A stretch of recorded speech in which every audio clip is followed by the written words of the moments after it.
Romo Romani, Bapak Ibu serta anak-anak semuanya.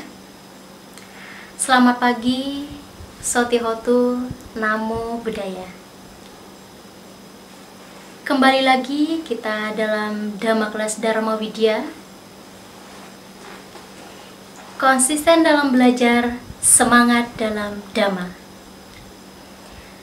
Sebelum saya menyampaikan materi Dhamma Kelas pada pagi hari ini, tidak lupa saya mendoakan semoga semuanya selalu dalam keadaan sehat, bahagia, dan selalu dalam lindungan Sang Tiratana, Buddha, Dhamma, dan Sangha. Baiklah, pada kesempatan ini saya akan membawakan materi yang berjudul Kalyana Mita. Saya yakin bahwa kata Kalyana Mita sudah tidak asing lagi bagi anak-anak semua. Tetapi di sini saya akan mengulang kembali agar yang belum tahu menjadi tahu, yang sudah tahu menjadi tambah tahu. Ya, di sini kita akan bersama-sama mengulas kembali apa itu Kalyana Mita. Kalyana Mita itu terdiri dari dua kata, yaitu Kalyana dan Mita. Kalyana artinya baik, dan Mita artinya teman. Jadi, Kalyana Mita itu adalah teman yang baik. Ya. Dalam Dhammapada Pandita Waga Syair 78 mengatakan bahwa jangan bergaul dengan orang yang berbudi rendah, tetapi bergaullah dengan sahabat yang baik atau teman yang baik, dan bergaullah dengan orang yang berbudi luhur. Ya. Dalam kehidupan bermasyarakat, pasti setiap orang memiliki yang namanya sahabat, baik itu sahabat biasa maupun sahabat sejati. Namun, dalam kita bergaul dengan seseorang, kita harus bisa memahami setiap sifat-sifat orang itu seperti apa. Karena apa? Karena setiap orang itu sifatnya berbeda-beda. Kita tuh harus bisa memilah-milah, mana yang bisa dijadikan teman dan mana yang bisa dijadikan sebagai seorang sahabat.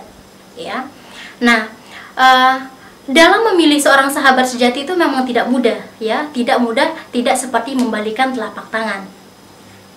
Namun dalam memilih seorang sahabat, kita perlu yang namanya ketelitian dan kesabaran agar nantinya tidak menyesal. Harus menyesal karena apa? Karena kalau seseorang yang kita jadikan sebagai seorang sahabat itu adalah orang yang tempat kita mencurahkan isi hati kita, yang tahu segalanya tentang kita. Itu yang disebut dengan sahabat sejati. Namun kalau kita punya seorang teman masih menyimpan suatu hal yang ada antara dua orang teman, berarti itu belum dikatakan dengan sahabat sejati. Nah, mengapa kita harus memiliki sahabat? Kalau kita memiliki sahabat yang baik, kita tidak akan merasa kesepian. Karena apa? Nah, ketika kita lagi kesusahan, misalnya ketika kita memiliki banyak tugas dan pekerjaan, maka dia, teman kita, akan membantu kita sehingga tugas yang tadinya tidak bisa kerjakan akan terbantu, akan bisa diatasi. Nah, rasa stres dan rasa kebingungan yang kita alami tadi akan berubah menjadi rasa yang sangat tenang, karena sudah ada yang membantu. Banyak sekali manfaat yang dapat kita peroleh jika memiliki seorang sahabat yang baik. Bayangkan saja jika kita tidak memiliki seorang sahabat, kita akan merasa kesepian, Karena apa? Karena kita tidak memiliki teman untuk diajak curhat, Kita tidak memiliki teman berbagi, Nah, maka dari itu sebenarnya memiliki seorang sahabat itu sangat baik, untuk dijadikan sebagai teman curhat dan sebagainya. Dalam Samyutta Nikaya, Sang Buddha bersabda bahwa orang seharusnya bergaul dengan orang yang baik. Dengan yang baik, orang seharusnya membangun yang namanya kedekatan. Setelah mempelajari Dhamma sejati tentang yang baik, maka semua orang akan terbebas dari yang namanya penderitaan. Nah, kalimat tersebut jelas menjelaskan bahwa kita sebaiknya bergaul dan bersahabat dengan orang-orang yang baik, ya. Orang yang baik tentu saja akan mengarahkan kita ke arah yang baik, ke arah yang benar. Misalnya, jika kita melakukan kesalahan, ya, jika kita melakukan hal-hal yang tidak benar, maka ia akan menasihati kita sehingga kita melakukan hal-hal yang lebih baik lagi. Sehingga, ya, kehidupan kita ya, hari demi hari akan lebih baik lagi dari sebelumnya. Nah, ada peribahasa mengatakan, ya, jika kita bermain dengan api, maka kita akan terbakar. Tetapi jika kita bermain dengan air, maka kita akan terbasah. Ya, peribahasa ini mengibaratkan kita bahwa jika kita bergaul dengan orang yang tidak baik, maka tanpa kita sadari perbuatan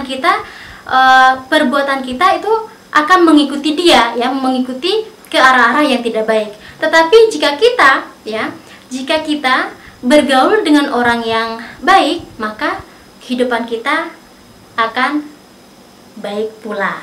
Mulai dari sekarang, ya, marilah kita mencari seorang sahabat yang namanya sahabat sejati. Nah, bagaimana cara kita mengetahui dia itu bisa dijadikan sahabat sejati atau tidak? Nah, ini yang perlu kalian ingat, ya. Dalam Sigalo Sutta, Buddha bersabda bahwa ada 4 ciri, ya, ada 4 ciri yang harus kita tahu, ya, cara untuk memilih sahabat sejati atau sahabat yang baik. Yang pertama itu adalah sahabat yang penolong. Nah, sahabat yang penolong itu adalah sahabat yang membantu kita saat kita lengah, ya. Dia akan selalu mengajarkan kita, ya. Dia akan selalu membantu kita 2 kali lipat dengan apa yang kita butuhkan, ya. Sahabat penolong seperti itu. Dan yang kedua itu adalah sahabat yang dikala senang dan susah. Nah, sahabat dikala senang dan susah itu adalah sahabat yang selalu ada di saat kita sedang bahagia maupun menderita. Dia akan ikut bahagia saat kita sedang bahagia, ya. Dan sahabat yang suka di waktu senang dan susah ini adalah sahabat yang tidak akan meninggalkan kita waktu kita sedang sedih dan sebagainya. Yang ketiga itu adalah sahabat yang suka memberi nasihat baik, ya. Sahabat yang suka memberi nasihat baik ini adalah sahabat yang selalu menganjurkan kita untuk selalu berbuat baik, ya, dan dia akan selalu memberitahu kita jika kita melakukan perbuatan yang salah, ya. Dan sahabat yang selalu memberi nasihat baik ini adalah sahabat yang menganjurkan kita untuk ke hal-hal yang baik dan akan mendorong kita ke jalan yang benar atau ke surga. Yang keempat itu adalah sahabat yang selalu memperhatikan keadaan kita. Nah, sahabat yang selalu memperhatikan keadaan kita itu adalah sahabat yang tidak akan meninggalkan kita di saat kita sedang menderita. Namun ia akan selalu menghibur kita agar kita tuh selalu tetap bahagia. Dan dia akan selalu melindungi kita dari orang-orang yang menjelek-jelekan kita. Dan dia akan menyetujui jika orang yang selalu memuji kita. Nah, itu adalah 4 ciri, ya, 4 ciri sahabat yang baik yang harus kita cari dan jadikan sebagai sahabat sejati. Nah, kalau kita sudah tahu, ya, 4 hal itu, ya, maka dari sekarang mari kita bersama-sama, ya, memilah-milah mana yang harus dijadikan sebagai seorang sahabat ataupun tidak. Setelah kita memiliki sahabat sejati, maka kita harus menjaganya, ya, agar persahabatan itu terjalin baik untuk selamanya, ya, agar tidak ada yang namanya permusuhan. Nah, bagaimana caranya? Ya, ada 5 hal yang perlu kita lakukan, ya, agar persahabatan itu langgeng untuk sampai selamanya. Yang pertama, murah hati, sopan, penolong, jujur, dan tulus.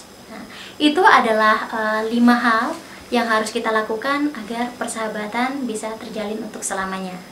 Baiklah anak-anak, setelah kita mengetahui, ya, 4 hal tadi, ya, 4 ciri sahabat yang baik, nah dari situ kita bisa jadikan sebagai acuan untuk mencari sahabat sejati, ya. Maka dari itu Ayo dari sekarang mari kita mencari sahabat sejati dengan sesuai dengan ciri-ciri yang tadi ya. Mungkin sekian materi Dhamma kelas untuk hari ini. Selamat pagi, Sautihotu, Namo Buddhaya. Jangan lupa like, comment, share, dan subscribe. Dadah!